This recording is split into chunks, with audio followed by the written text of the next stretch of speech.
George Karl's new book. He wrote that Carmelo Anthony was, quote, a true conundrum for me in the 6 years I had him. The book is called Furious George. Great name. Great name, that'll sell. He was the best offensive player I'd ever coached. He was also a user of people, addicted to the spotlight, and very unhappy when he had to share it. He really lit my fuse with his low demand on himself on defense, and he had no commitment to the hard, dirty work of stopping the other guy. So is Phil Jackson the bad guy still? Because Phil Jackson said that he still kind of can be a little bit of a ball stopper. If you hold the ball a couple seconds too long, he'll move it. And, right, like Phil Jackson, is he the bad guy? When his comments weren't nearly as harsh as George Karl's comments were? He said he was a user of people, addicted to the spotlight, and unhappy when he had to share it. Look, I know a story from somebody who played with him in the NBA who, Carmelo Anthony, on dead ball rebounds, free throw, ball goes up at the free throw line, guy misses a rebound, and another player goes to get a rebound, and Carmelo Anthony not only takes the ball from him, but stares him down for the next 5 minutes. And when they go over to the bench, like, dude, don't you ever take my rebounds. I'm getting double-doubles. Like, again, free throw rebounds, and there's nobody in there to rebound against you. They're meaningless stats. Karl said the trade of Carmelo Anthony to the Knicks was, quote, a sweet release for the coach and the team, like popping a blister. Should have said popping a zit. Would have been a stronger reference, right? He also was critical of J.R. Smith and Kenyon Martin, comparing the two along with Anthony to the spoiled brats you see in junior golf and junior tennis. Karl wrote that Smith, who's now with the Cavaliers, had a huge sense of entitlement and, wait for it, a distracting posse. His eye was always on the next contract and really some unbelievable shot selection. The question is, like, can he hope to coach again with that type of commentary? My answer is probably.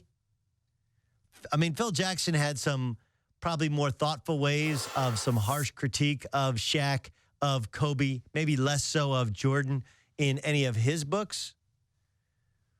What the benefit that Karl has, and I don't think he'll be a head coach again, but he probably, he's one of those guys that's just lifer in the game after surviving cancer.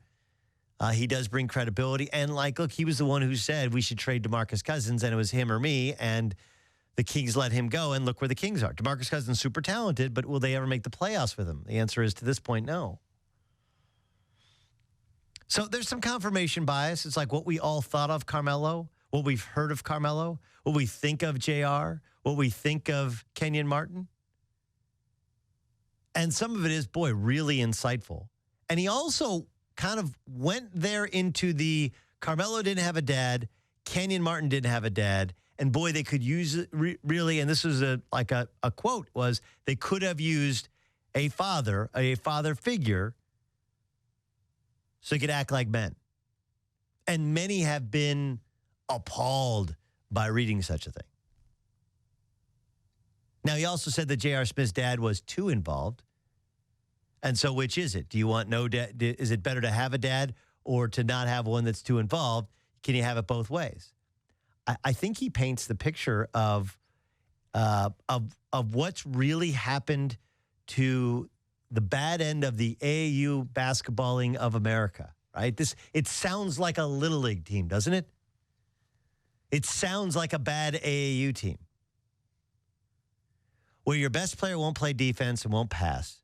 He loves the spotlight, and he doesn't like to share it. Kenyon Martin and Carmelo carried two big burdens, all that money and no father to show them how to act like a man. That was from obtained by the New York Post. Right? J.R. Smith's father urged him to shoot the ball and keep shooting it from the very moment I put him in the game. I don't think any of this is offensive. I think all of this is accurate. And the problem becomes, again, we don't have the right discussions. We just don't. We have discussions about race and about culture, and we don't have the discussions about, we have to do a better job as a culture of raising our kids. Not just raising them and being there for them, but also holding our kids accountable. Like, it is a double-edged sword. You have to be there, but you also have to hold your kid accountable. So, look, I carry the burden of having a dad who was a little bit too involved, having a dad who knew a ton about the sport I played, maybe thought he knew too much about it, knew too many of the people, and he was constantly trying to fix me and fix my game and fix my shot. And, like, we all carry these burdens. But that book came in the mail today for us. We're going to have George Karl next week, Klug? Middle of January. Middle of January? Can't wait. Booked. It's on the calendar, but it's going to be a couple more weeks. No, I can't wait.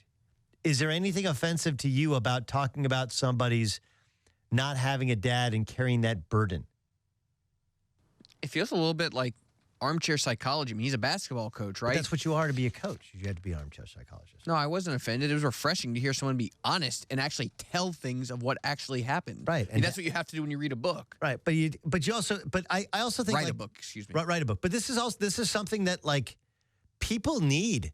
People need to. Carmelo Anthony probably, this'll do him so much more good than all of the people who were, like, all of the sycophants like Jay-Z taking shots at LeBron last week. Like, look, LeBron has raised his posse up to being multimillionaires and champions of business.